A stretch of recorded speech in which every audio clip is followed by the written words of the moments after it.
오늘은 에베소서 5장 4절 말씀입니다. 한 절 말씀인데요. 우리 그 자리에서 잠시 일어나셔서 경건한 마음으로 하나님 말씀을 받도록 하겠습니다. 에베소서 5장 4절 한 절 말씀입니다.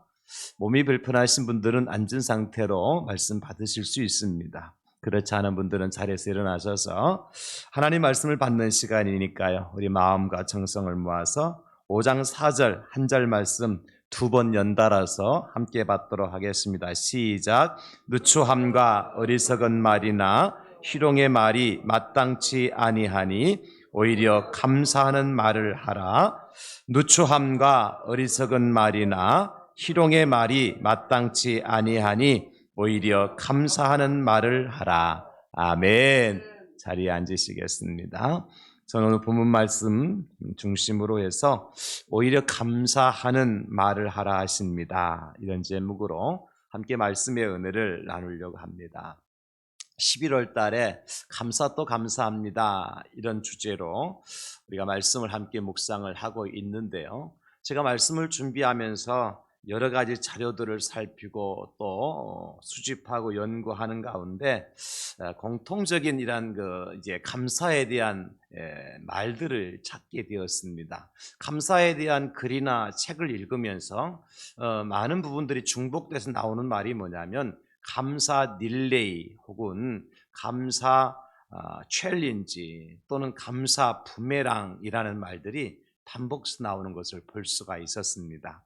감사하면 또 다른 감사를 낳는다는 그런 의미로 많은 분들이 글을 쓰고 책을 쓴 것을 볼 수가 있었던 겁니다. 여러분, 가는 말이 고와야 오는 말이 곱다라는 말이 있지 않습니까? 결국 내가 무슨 말을 했을 때에 그 말의 열매를 누가 따먹게 되느냐면 그 말을 내뱉은 사람에게 다시 돌아온다는 것이죠. 이것이 감사의 릴레이 효과고 감사 부메랑이라 이렇게 이야기할 수가 있을 겁니다.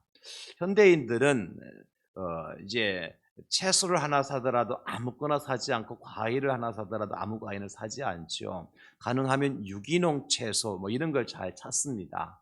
그 이유가 뭡니까, 여러분? 농사를 지을 때 농부들이 채소, 야채에 벌레가 많이 붙으니까 그 벌레를 잡아주기 위해서 농약을 뿌린단 말이에요. 또 과일도 마찬가지지 않습니까? 이제 병이 가지 않도록 또 과일의 모양이 상품 가치가 있도록 하기 위해서 약을 많이 사용한단 말이에요. 근데 결국 그 채소를 수확을 하고 과일을 수확을 해서 먹게 되어질 때에 농약을 많이 뿌린 그러한 채소나 과일을 먹게 되어지면, 물론 요즘에 농약 성분이 옛날과 같지 않고 인체에 해롭지 않은 성분들로 많이 이제 발명이 됐습니다만, 그럼에도 불구하고 어떤 것을 먹게 돼요? 약물이 들어있는 채소나 과일을 우리가 먹게 된다는 거죠. 따라서 이제 채소를 가꿀 때나 과일을 이렇게 가꿀 때에 벌레를 잡기 약을 뿌리는 대신에 손으로 이렇게 벌레를 잡기도 하고 또 다른 방법으로 이제 벌레가 달려들지 않도록 그렇게 잘 가꿔 놓은 유기농 식품들을 많이 찾는다는 거예요.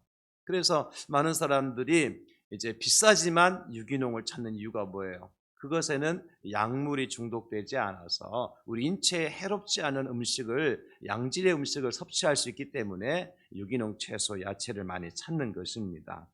여러분, 이것 또한 하나의 부메랑 효과라고 하지 않을 수 없죠, 그죠? 양을 많이 주면 결국에는 그 열매나 채소를 통해서 내 몸에 그 약물이 같이 섭취가 된다는 겁니다.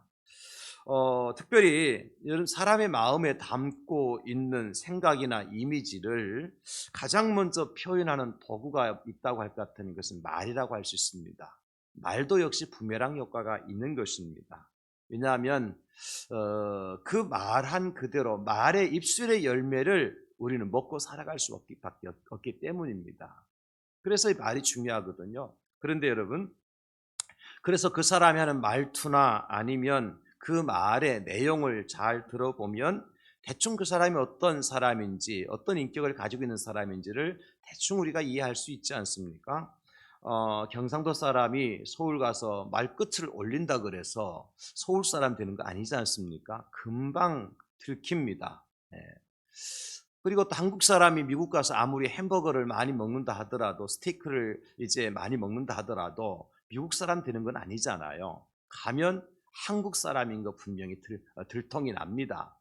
뭐 얼굴도 다르지만 말하는 것만 들어봐도 다르다는 거예요. 아주 유명하신 우리 한국의 유명하신 목사님께서 미국에 유학을 가셨는데 가셔서 이제 당신의 운전 면허증을 이제 등록을 하기 위해서 동사무소 같은 곳을 찾아가셨다 그래요. 가셔서 이제 운전면허 등록을 하기 위해서 왔다 그러면서 이제 그 직원이 그럼 주소가 어떻게 되느냐 이렇게 물어보더라는 거예요. 동사무소 직원이.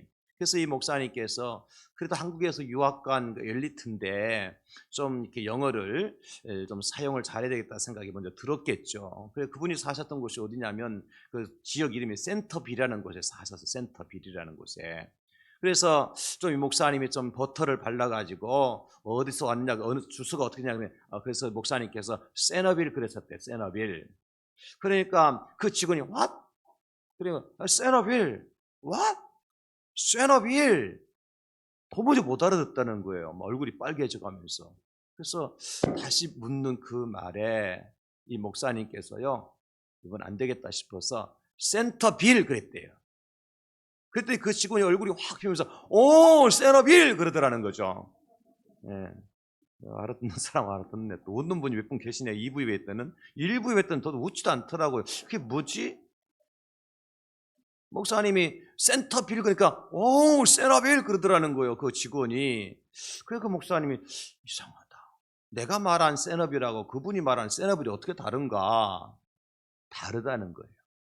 어딘지 모르게 한국 사람이 아무리 버터를 발려서 혀를 굴려서 영어를 하더라도 미국 본토 사람이 말하는 발음하고 억양하고 액센트하고 다르다라는 거예요. 그 말에 그만큼 차이가 많이 난다는 거죠.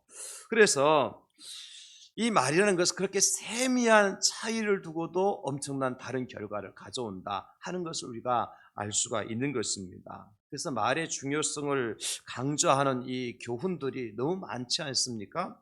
그래서 이 말의 훈련이나 언어의 훈련 이것이 꼭 우리한테는 꼭 필요한 것 같습니다. 저는 그래서 이제 목사지만 이제 이 언어 훈련을 제가 많이 하려고 애를 쓰고 있고 제가 설교 원고를 가지고 한두 번 읽고 나와서 설교하는 게 아니거든요. 발음을 여러 번 해보고 속도도 그리고 억양도 이렇게 저렇게 해보면서 이제 설교를 한단 말이에요. 그래도 굉장히 서툴어요. 훈련을 해도. 이 언어 훈련, 말의 훈련은 그 사람의 인격이나 품격까지도 변화시키는 아주 강력한 힘이 있는 것 같습니다.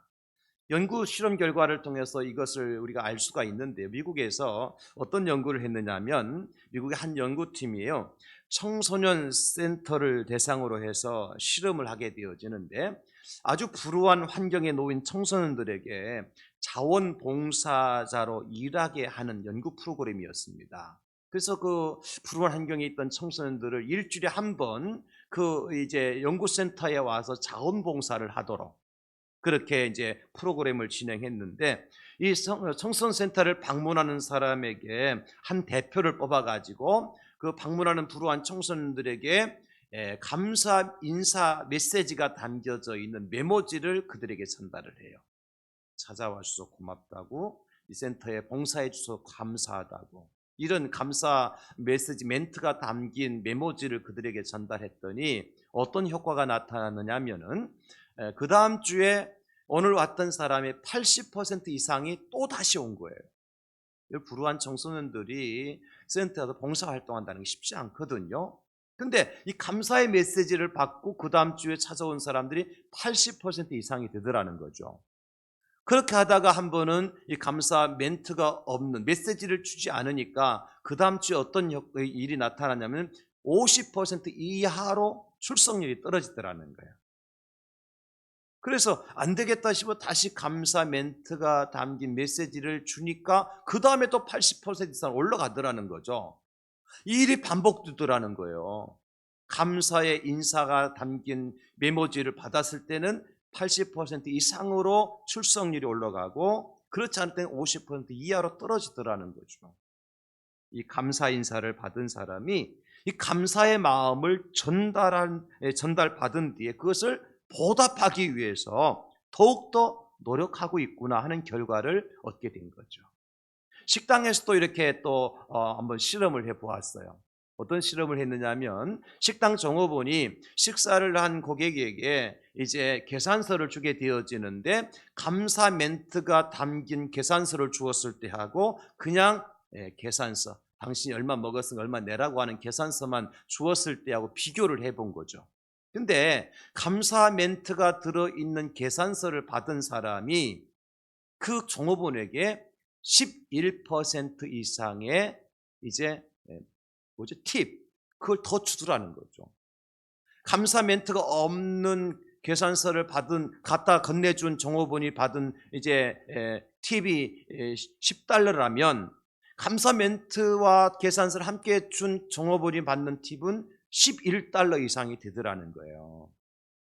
그렇게 사람들이 자기가 먹은 음식값을 지불하면서도 감사의 멘트가 담긴 계산서를 보고서도 그렇게 더 많은 팁을 주더라 하는 결과를 가져온 것입니다.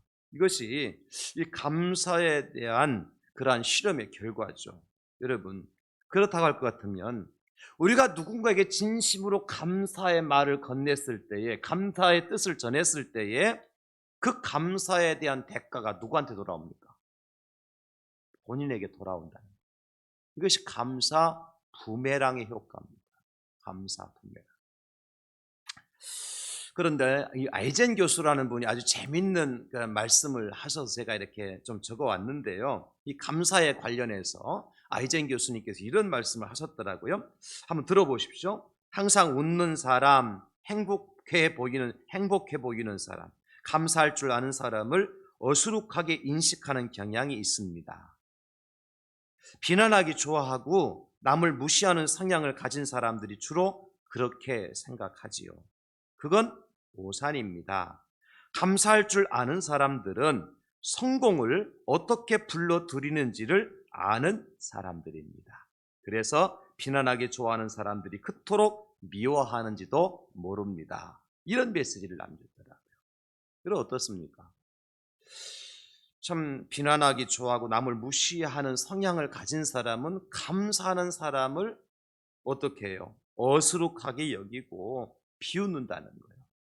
항상 행복하게 보이고 항상 아무것도 없는 감사하고 웃고 지는 사람을 저거 참 이상한 사람처럼 본다는 거죠.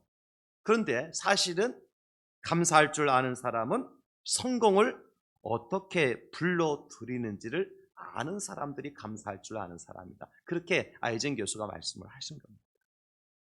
여러분, 우리가 다른 사람들에게 고마워할수록 우리에게는 더 많은 성취의 기회가 온다는 것을 아셔야 돼요.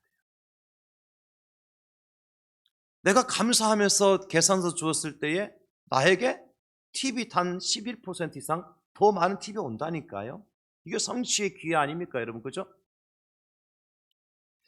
이렇게 볼 때 감사는 결국 누구를 위한 것이냐면 감사하는 사람 자신을 위한 것이라 이렇게 이야기할 수가 있습니다. 왜냐하면 욕심이라는 것은 여러분, 욕심이 채워져요? 만족해요? 그렇지 않잖아요. 그 욕심을 부리면 부릴수록 시간이 지나면 지날수록 그 사람은 감사가 아니라 오히려 더 원망하고 불평한 일만 생기는 거예요.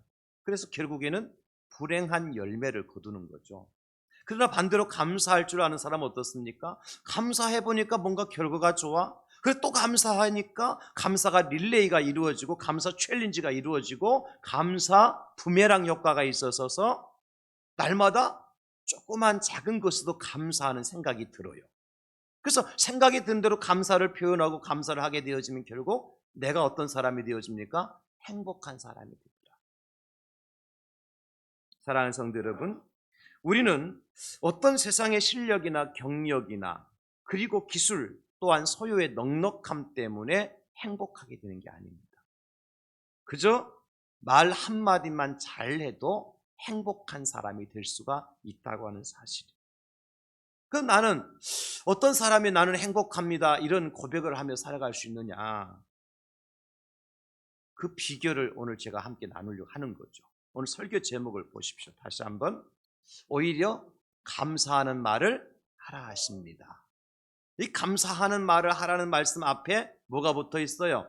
오히려라고 하는 말이 오늘 본문에 나와 있는 그 말씀이잖아요. 4절 누추함과 어리석은 말이나 희롱의 말이 마땅치 아니하니 오히려 감사하는 말을 하라. 이것이 바울 사도가 에베소계 성도들에게 하는 권면의 메시지죠. 오히려 감사하는 말을 해라. 이 제목만 봐도 우리가 짐작이 되지 않습니까? 뭐예요? 우리가 살아가는 이 세상에는 감사할 일들보다는, 감사의 말을 전해야 될 일들보다는 그렇지 않은 일들이 훨씬 더 많다는 거예요. 그냥 쉽게 원망할 수 있고, 쉽게 불평할 수 있고, 비난할 수 있고, 정죄할 수 있고, 판단할 수 있고, 욕할 수 있고, 그런 일들이 사방팔방에 널려져 있어요. 그런 상황 속에서도 어떡하나? 오히려 감사하는 말을 하라. 그럴 때 나는 행복한 사람이 될 수 있다는 거예요. 감사하는 말. 이것이 바로 행복의 비타민입니다. 따라서 사실 감사가 행복의 비타민입니다. 사람 몸에 비타민이 얼마나 중요한지 알 수가 없어요. 비타민만 잘 드셔도 코로나에 안 걸려요. 제가 엊그제도 그 목사님을 만났는데요. 그 목사님은 단 한 번도 예방접종을 하신 적이 없어요. 그런데 코로나 안 걸렸어요. 그럼 그분이 활동 안 하시는 분이 아니에요. 저 광화문 집회에 토요일마다 올라가 집회하셔요. 그런데 그분이 드시는 거 단 한 가지, 비타민만 드십니다. 하루에 20알도 드시고 필요할 때는 50알도 드시고. 그래서 제가 그 비타민 목사님이라고 별명 붙여줬는데 그분 주머니에 항상 비타민이 들어있어. 그래서 식사 끝나고는 그 테이블에 있는 사람 다 비타민 나눠줍니다. 이거 먹어야 코로나 안 걸린다고. 당신이 경험한 거니까. 우리 몸이 행복해지기 위한 비타민 중에 대표적인 비타민이 뭐냐? 바로 감사라고 하는 비타민. 감사를 많이 드시고 그 감사로 인하여서 우리가 행복해지는 비결을 체험하는 저와 여러분 될 수 있기를 다시 한번 예수님의 이름으로 축원합니다. 그런데 사도 바울은 먼저 감사하는 말을 하기 위해서 버려야 될 것이 있다고 말씀하셔요. 오늘 4절에 누추함, 어리석은 말, 희롱의 말은 마땅치 아니하니까 어떡하라고요? 버려야 된다는 거예요.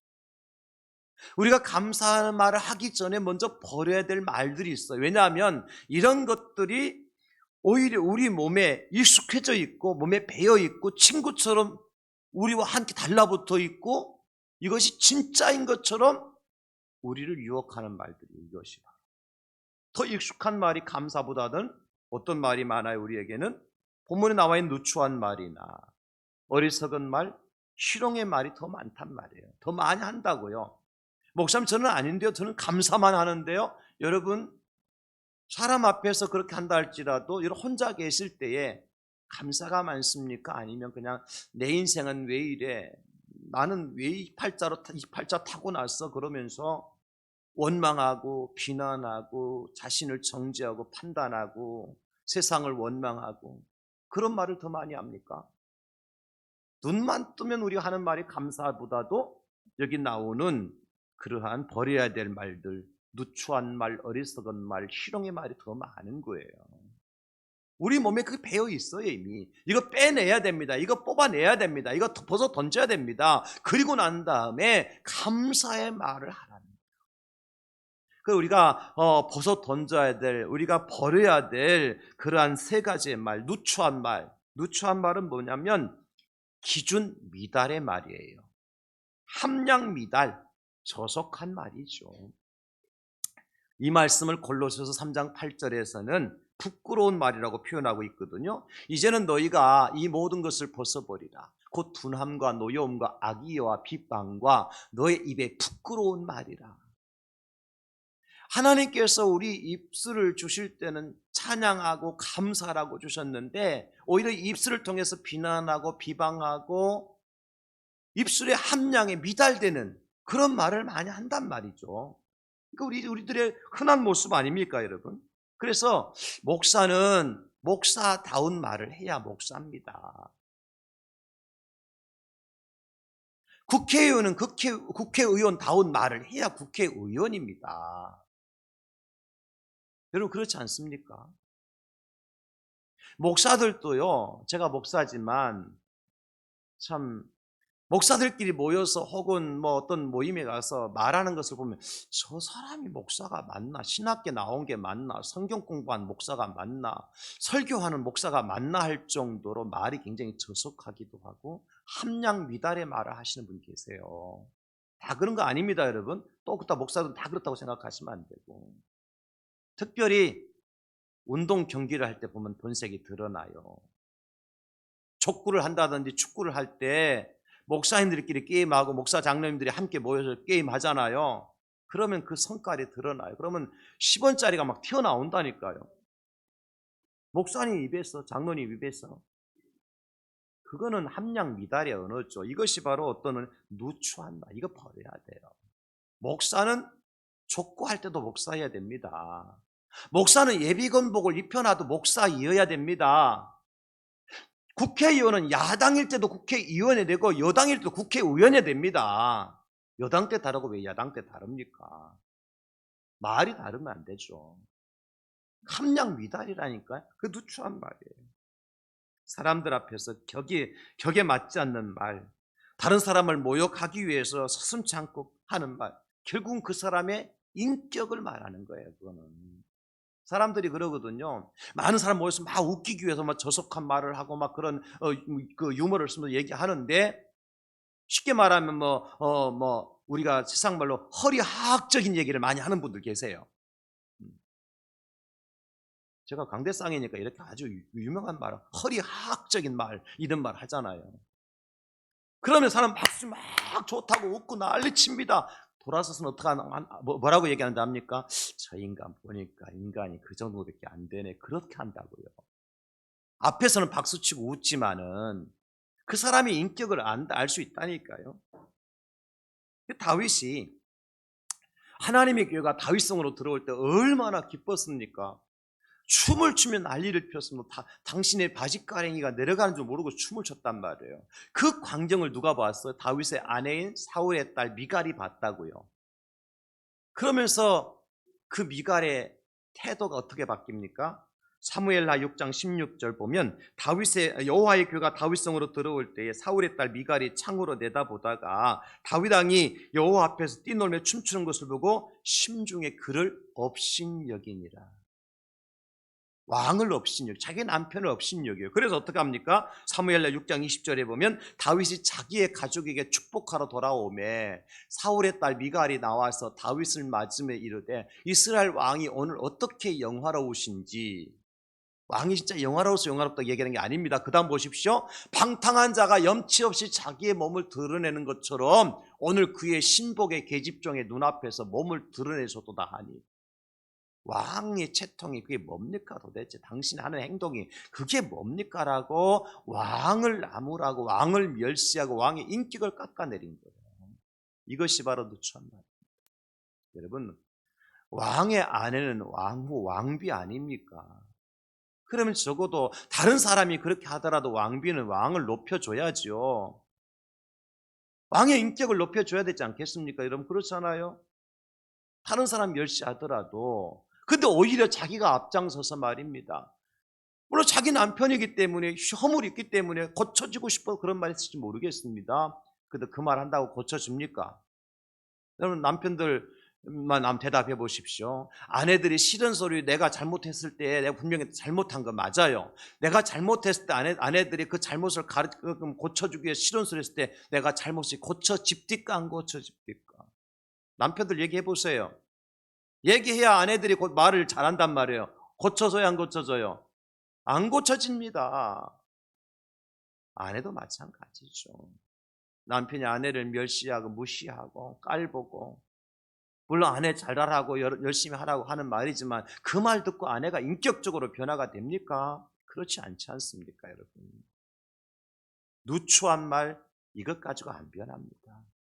함량 미달의 말 그 사람의 인격을 나타낼 뿐입니다. 여러분 우리가 목사는 목사다운 말을 하라고 말씀드린 것은 성도는 성도다운 말을 해야 돼요.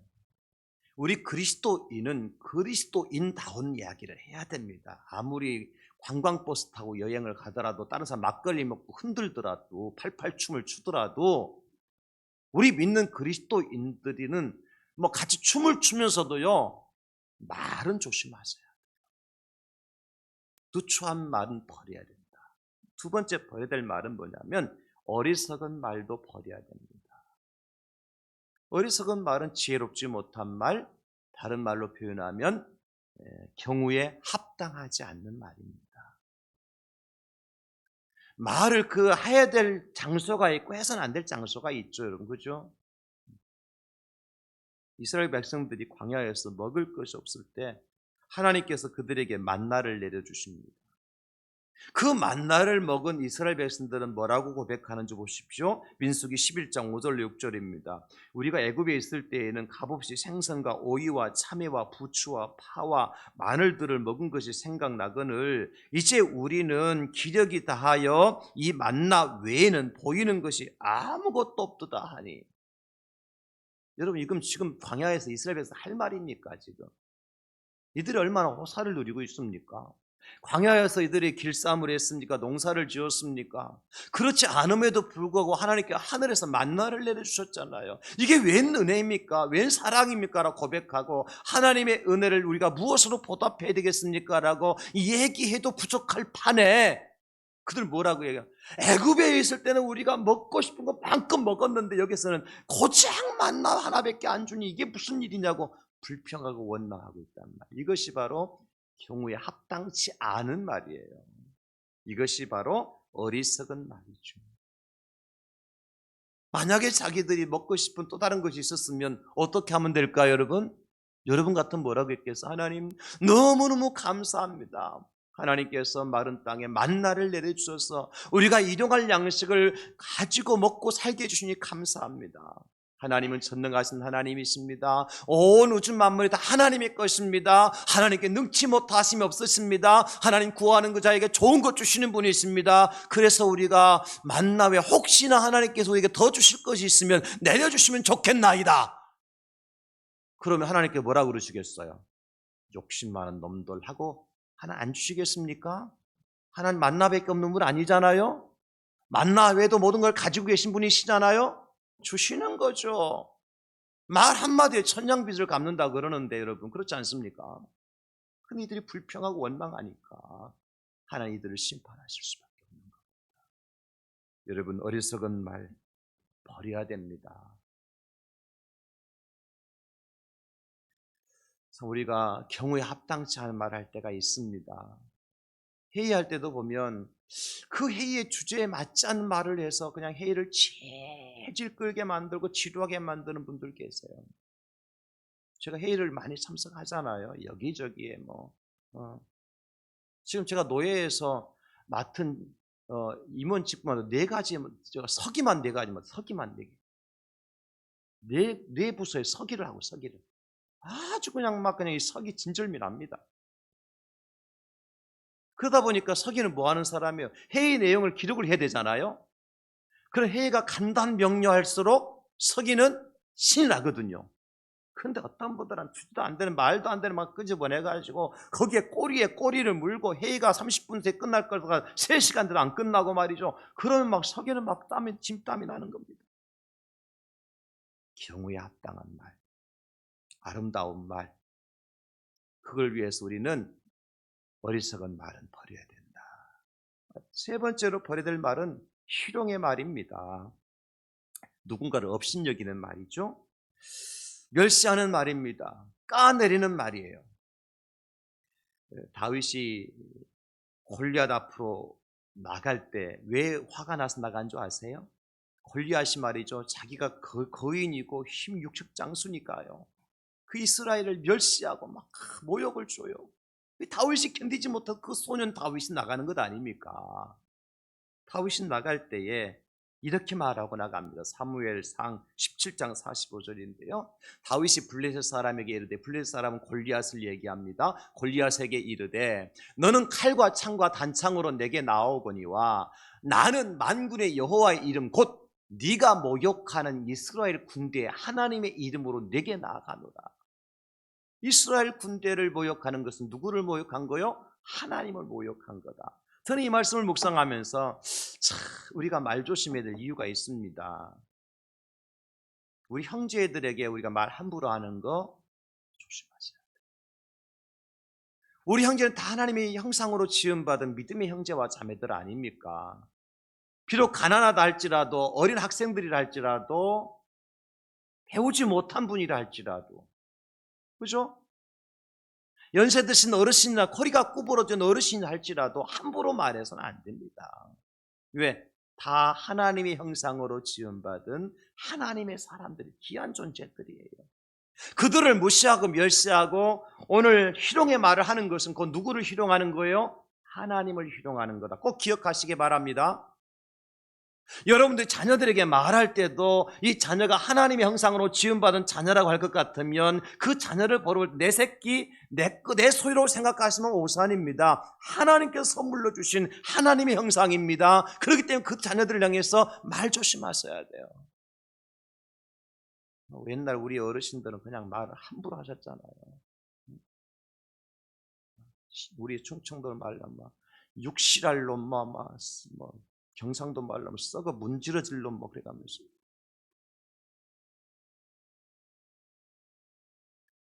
여러분, 하나님의 형상으로 지은 것, 하나님께 하는 말이다. 지금 이게 내가 내뱉는 말이. 그래서 이 희롱의 말을 보내요. 다윗이 사울 왕을 피하여서 피난 생활할 때에 광야에서 배고픔을 이기지 못하고 자기 사환들을 나발의 집에 음식을 좀 얻으러 보내요. 그날 나발은 마치 양털을 깎는 날, 잔치하는 날이었거든요. 그 소식을 접하고 나발에게 사환들을 보냈는데 나발이 다윗이 보낸 사환들을 완전히 모독을 주고 멸시하고 그냥 빈손으로 돌려보내요. 뭐라고 얘기하느냐면 나발이 이렇게 얘기합니다. 사무엘상 25장 10절로 11절을 보면 나발이 다윗의 사원들에게 대답하여 이르되 다윗은 누구며 이새의 아들은 누구냐? 요즘에 자기 각기 주인에게서 억지로 떠나는 종이 많도다. 내가 어찌 내 떡과 물과 내 양털 깎는 자를 위하여 잡은 고기를 가져다가 어디서 왔는지 알지 못하는 자들에게 주겠느냐 하니라. 사실 나발은 전에 다윗과 그의 종들 때문에 자기 양떼를 보호를 받았던, 다윗의 도움을 받았던 사람이란 말이에요. 은혜를 입었던 사람이에요. 그러면 다른 날도 아니고 잔칫날이잖아요. 나눠줄 음식이 있는 날이잖아요. 그러면 좀 좋은 거 좀 골라서, 다윗이 웬만하면 이렇게 도움 청하러 오는 그런 성격의 사람이 아니지 않습니까? 오죽하면 왔겠나 싶어서 바리바리 싸서 보내도 부족할 판에 다윗을 뭐라고 얘기해요? 주인에게서 떠난 종이라. 무슨 얘기입니까? 사울 왕을 배반하고 그래서 이 쿠데타를 일으키고 자기가 왕이 되려고 떠나온 그러한 사람으로 다윗을 비유하고 있단 말이죠. 얼마나 다윗에게 모욕감을 줬어요. 모멸감을 줬습니까? 이건 아니지 않습니까? 그래서 결국 다윗이 군사를 이끌고 그 나발을 죽이러 가지만 다윗의 손이 아니라 하나님께서 그를 열흘 후에 죽입니다. 나발은 죽습니다. 여러분, 희롱의 말 버려야 돼요. 참. 그럼 우리가 어떤 말을 해야 되느냐? 이 누추한 말, 어리석은 말, 희롱의 말을 버리고 오히려 감사하는 말을 하라고 했습니다. 앞에서 말씀드렸습니다만 오히려라고 하는 비교급 부사거든요. 비교급 부사. 이 헬라어로 말론이라고 하는 이 오히려라고 하는 말은 무슨 뜻을 가지고 있느냐면 더욱, 매우, 몹시 이런 의미를 가지고 있어요. 그러니까 자기가 처한 환경보다도 더욱 얹어서, 더 힘을 써서, 더 애를 써서 그런 의미겠죠, 그죠? 자, 그 말이 무슨 의미를 가지고 있느냐면 여러분 이런 거예요. 예를 들어서 그 집중호우가 내려서 서울 물바다가 되고 그런 일 때문에 고통을 당했지 않습니까? 갑자기 짧은 시간에 많은 양의 비가 왔을 때에 그것을 감당하지 못하니까 어떻게 돼요? 물난리를 겪게 되는 거잖아요. 이거 해결할 수 있는 방법이 뭐예요? 오세훈 서울시장이 이제 한다 그러잖아요. 지하에 비가 많이 오더라도 그 저장할 저수 탱크를 만든다 그러잖아요. 그래서 많은 비가 내렸을 때 그 비를 다 저장했다가 빠져나갈 수 있도록 하겠다는 거죠. 여러분 그렇게 준비되면 물난리 겪을 리가 없습니다. 무슨 얘기야? 내리는 비보다는 저장할 수 있는 탱크가 크면 됩니다. 이게 말론, 몹시, 더욱, 매우라고 하는 의미를 가지고 있습니다. 권투 선수들이 맷집이 좋아야 돼요. 맷집. 여러분, 많이 때려서 KO 시키는 경우도 있지만 맷집이 좋아서 꼭 맞고 있다가 상대방이 너무 때려갖고 지쳤을 때에 한 방에 KO 시키고 이기는 사람이 있어요. 여러분, 때리는 것도 굉장히 힘듭니다. 계속 때리기만 해보십시오. 힘 다 빠져버리거든요. 맷집이 좋은 사람은 그냥 두드려 맞고 있다가 그 사람 힘 다 빠진 다음에 그냥 한 방에 쓰러뜨릴 수가 있는 거거든요. 이 맷집을 키우는 거, 이것이 말론이에요. 말의 맷집을 좀 키우라는 거예요. 이것이 오히려 감사하는 거예요. 무슨 얘기입니까? 내가 처한 환경보다도 더욱더 힘을 써서, 몹시 힘을 써서, 매우 힘을 써서 어떻게 하라는 거예요? 감사로 그것을 완전히 덮어버리라는 거예요. 이것이 말론입니다. 이게 말의 훈련을 통해서, 언어 훈련을 통해서 가능한 거죠. 이것이 그냥 되어지는 거 아니에요. 우리는 그냥 아프면 아이씨 아파, 그리고 시자가 바로 나와버리잖아요. 차 운전하고 가다가도 누가 앞질러 가면 에이 개 그러면서 개 짜고 10원짜리 바로 나오잖아요. 근데 이거 훈련해야 돼요. 훈련하셔야 돼요. 어떤 말로? 감사하는 말로 훈련하셔야 돼요. 그래서 어떤 사람은 정말 힘들어서 살아야 되겠다고 말하는 사람, 어떤 사람은 정말 가난하기 때문에 부들부들 떨면서 열심히 살아야 보자라고 말하는 사람이 있어요. 부도가 나서 감사하는 사람도 있다니까요. 왜냐하면 부도가 나기 전에는요, 돈만 따라가고 어떻게 하면 사업을 확장할까, 거기에만 큰 몰두를 했다 보니까 안 보여. 세상이 다른 게 안 보여요. 근데 부도가 나서 보니까 시간도 많고 볼 만한 공간도 보이고 여유가 생기는 거예요. 그때서야 내가 그 부도가 난 것이 얼마나 감사한지 깨닫게 되는 거죠.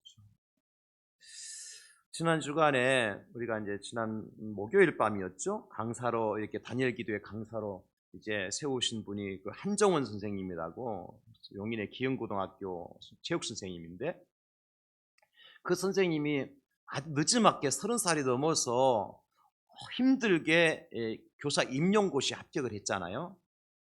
그래서 이제 체육교사로서 뭔가 꿈을 펼치려고 했을 때에 그만 교통사고가 나서 왼쪽 다리를 절단하게 되어지는 그러한 수술을 받죠. 체육 선생님이 다리를 절단했다? 이건 절단 난 겁니다, 우리말로. 그런데 그 선생님이 하시는 말씀이 뭐예요? 당신은 잘려나간 내 다리를 쳐다본 것이 아니라 하나님께 내 시선을 고정했다는 거죠.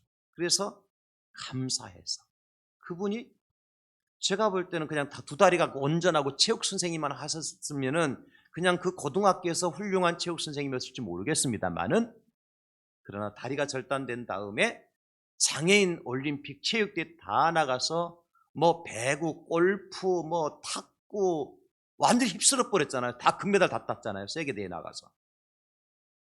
유명한 사람 됐지 않습니까? 뭐 때문에? 잘려나간 다리를 보고 불평하고 원망하는 대신에 하나님께 시선을 두고 하나님께 나의 생명을 살려주신 것, 나를 구원하신 것 그 자체만 감사했을 때 하나님은 그 인생을 또 다른 인생으로 바뀌어주셨다는 거죠. 어제 저녁에 이제 바이올리스트 간증을 하셨어요. 그 한수진 씨라고. 그분이 세계 국제 콩쿠르에서 최연소로 입상을 하게 되어지고 한국 사람은 최초로 입상을 한 바이올리스트인데요. 어디 바이올린 연주를 하는 거 보니까 저는 그 음악에 대해 별 감각이 없는 사람이거든요. 그런데 그런 제 귀에도요, 이거는 사람의 바이올린이라는 기계, 악기를 키워서 나는 소리가 아니라 자연 그대로의 소리. 제 표현은 그거예요. 다른 심사는 어떻게 평가할지 모르겠는데, 기계 속에서, 악기 속에 나는 소리가 아니라 자연 그 자체에서 나는 소리예요. 근데 그분이요, 어떻게 그렇게 훌륭한 바이올리스트가 되었느냐? 그분은 왼쪽 귀, 왼쪽 귀죠. 바이올린 이렇게 대고 이렇게 하는 게 악기죠. 왼쪽 귀가 완전히 들리지 않는 청각장애였어요. 부모로부터 유전받은 유전자에 의해서.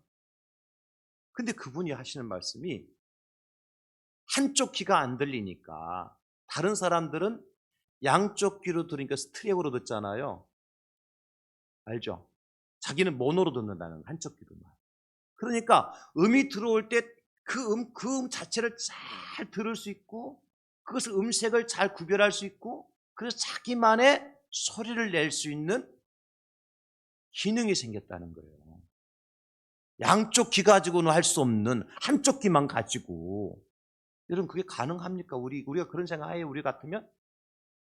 다르니까 하나님께서 세계 최고의 바이올리스트로 세우시더라는 거죠. 여러분 한수진이라는 이름을 한번 쳐서 그 연주를 한번 들어보세요. 이건 사람이 바이올린을 켜서 나는 소리가 아니라니까요. 저만 그렇나? 여러분 오히려 감사가 이런 감사합니다. 한쪽 귀가 들리지 않아도 감사, 한쪽 다리를 절단한 체육교사지만 감사. 그럴 때에 하나님께서 역사를 이루신다는 겁니다.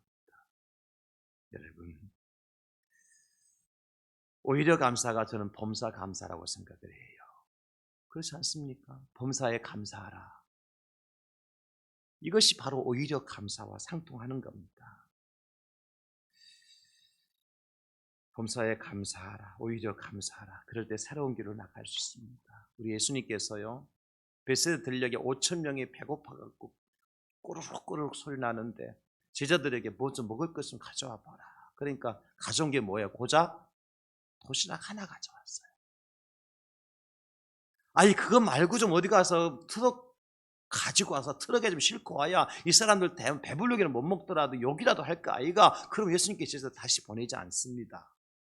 그거 보리떡 5개 물고기 2마리 들어있는 작은 어린아이의 손에 들린 도시락 하나 가지고 감사합니다. 하나님 감사합니다. 이 광야에 하나님께서 여기 도시락 1개라도 남겨주시니 감사합니다. 그 도시락을 내 손에 들려주시니 감사합니다. 이 도시락 가지고 우리가 허기진 배를 채울 수 있게 해주시니 감사합니다 하고 감사의 기도를 예수님 드리시는 거예요.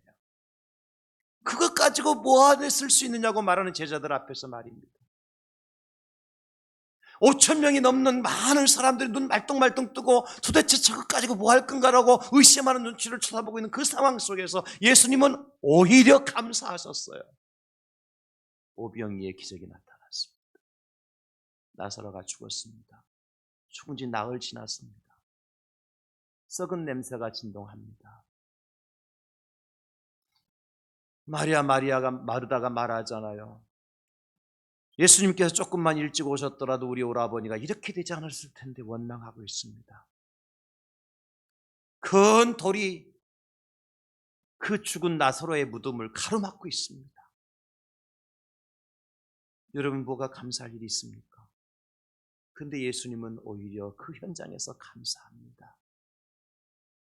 내가 늦게 오게 하신 것도 감사하고 큰 돌무더기가 나사로의 무덤을 가로막고 있는 것도 감사하고 죽은 지 나흘이 지나서 완전히 썩은 냄새가 진동하게 하신 것도 감사하고 감사의 기도를 드렸을 때에 죽은 나사로가 살아나는 역사가 나타납니다. 이것이 오히려 감사합니다. 여러분 앞에 무덤을 가로막고 있는 큰 돌과 같은 그런 돌들이 가로막혀 있습니까? 생명의 냄새가 아니라 썩은 냄새가 진동하고 있는 그런 아주 힘든 상황 속에 있습니까, 여러분? 많은 사람들이 비난해 조금만 일찍 오지 왜 이제 왔느냐고 비난하고 원망하는 사람들이 소리가 여러분 귀에 들려오고 있습니까? 그 도시락 하나 가지고 뭐 할 거냐고 의심하는 사람 눈초리가 여러분 앞에 모여 있습니까? 그럴 때라 할지라도 그런 일이 있다 할지라도 그런 상황이 있다 할지라도 그런 소리가 들려온다 할지라도 우리는 어떻게 해야 되느냐? 오히려 감사하라고 말씀하는 거예요. 문제가 해결되기 때문에 감사한 건 아니지 않습니까? 감사할 일이 생겼기 때문에 감사하신 것이 아니잖아요. 그렇지 않음에도 불구하고 오히려 감사하셨던 예수님처럼 사랑하는 성도 여러분, 이런 감사가 기적을 불러옵니다. 오히려 감사할 때 하나님의 역사는 나타납니다. 오히려 감사할 줄 아는 사람이 하나님을 자랑하는 간증의 주인공이 될 수가 있습니다. 그래서 저는요,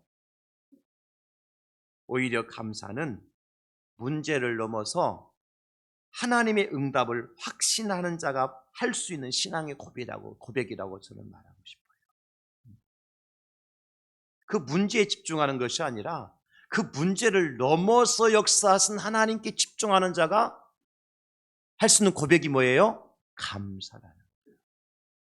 하나님 부도가 나게 해주셔서 감사합니다. 하나님 대학에 떨어지게 해주셔서 감사합니다. 하나님 사고 만나게 해주셔서 감사합니다. 하나님 응급실에 들어가게 해주셔서 감사합니다. 왜요? 그 너머에서 역사하신 하나님을 믿는 신앙의 고백이기 때문이죠. 현재의 고난은 장차 우리에게 나타날 영광과 비교할 수 없다는 사실을 믿는 사람들이 부르는 찬송이 뭐냐? 오히려 감사. 하나님 약한 나로 강하게 하시고 가난한 나를 부하게 하시며 병든 나를 고쳐주시는 분이라는 사실을 믿는 사람이 부르는 승리의 노래가 뭐냐? 오히려 감사입니다. 저는 그래서 바울 사도의 고백을 마지막 말씀으로 이제 결론을 지으려고 합니다. 빌립보서 4장 11절 12절 내가 궁핍함으로 말하는 것이 아니니라. 어떠한 형편에든지 나는 자족하기를 배웠노니 나는 비천에 처할 줄도 알고 풍부에 처할 줄도 알아. 모든 일 곧 배부름과 배고픔과 풍부와 궁핍에도 처할 줄 아는 일체의 비결을 배웠노라. 바울이 감사하는 것은 가지고 있기 때문이 아니에요. 뭔가 비결을 배웠어요. 어떤 비결이죠? 가난할 때 감사하니까 하나님께 채워주시더라. 병들었을 때 감사하니까 고쳐주시더라. 원망 많을 때 감사하니까 감사할 일들이 생기더라. 이런 일체의 비결을 바울이 배운 거예요. 그러니까 바울은 오히려 감사할 수밖에 없었던 거죠. 그 바울은 마지막에 이렇게 고백합니다. 우리 고백할까요? 빌립보 4장 13절 말씀 시작. 내게 능력 주시는 자 안에서 내가 모든 것을 할 수 있느니라. 아멘? 아멘입니까? 그러면 우리는 뭐 할 수 있습니까? 감사할 수 있잖아요. 내게 능력 주신 자 안에서 내가 모든 것을 할 수 있다는 말씀이 진짜라면, 진리라면, 이 말씀이 약속의 말씀이라면, 이 말씀대로 이루어질 것을 믿는다면 현재 우리가 어떤 상황, 어떤 여건에 있다 할지라도 감사할 수밖에 없는 거죠. 왜? 하나님이 하실 거니까, 하나님께 역사를 이루실 거니까, 하나님께 기적을 행하실 거니까, 하나님께서 모든 문제를 풀어주실 것이니까 문제 앞에서도 감사하죠. 우리가 감사할 수 있는 것은 여러 가지 이유가 있을 수 있는데요. 우리에게 생명을 주셨으니까 감사할 수밖에 없죠. 다만 우리는 호흡할 수 있는 그것 자체만으로 감사할 수밖에 없습니다. 무엇보다도 저는 이렇게 오늘 함께 추수감사절에 나오신 여러분들 감사할 일이 꼭 있어요. 뭐냐면 2022년도를 출발하면서 함께 신앙을 하셨던 분들 중에서 이 자리에 함께 추수감사절을 지키시는 분들이 100%가 아니지 않습니까? 여러 가지 이유로 우리 곁을 떠나신 분들이 많잖아요. 하나님께서 부르셔서, 또 코로나 때문에 교회 출석 안 하셔서, 또 믿음의 경주에서 여러 가지 시험 때문에 탈락을 하신 분들, 우리 함께 이 감사절을 지키지 못하는 분들 계시잖아요. 근데 우리는 어떻게 해요? 그 와중에도 이 감사의 절기를 지킬 수 있게 되었다고 하는 거, 이거 하나만으로도 얼마든지 우리가 감사할 수 있지 않습니까? 더 뭘 더 큰 걸 기대하십니까? 그죠? 우리는 하나님 2022년 추수감사절에 하나님의 교회 함께 성도들과 함께 이 감사 절기를 지킬 수 있도록 나에게 건강 주시고, 나에게 생명 주시고, 나에게 믿음을 주신 것 감사하시고, 오히려 감사로 날마다 승리의 자리로 나가는 저와 여러분 될 수 있기를 예수님의 이름으로 축원합니다. 하나님 아버지 감사합니다.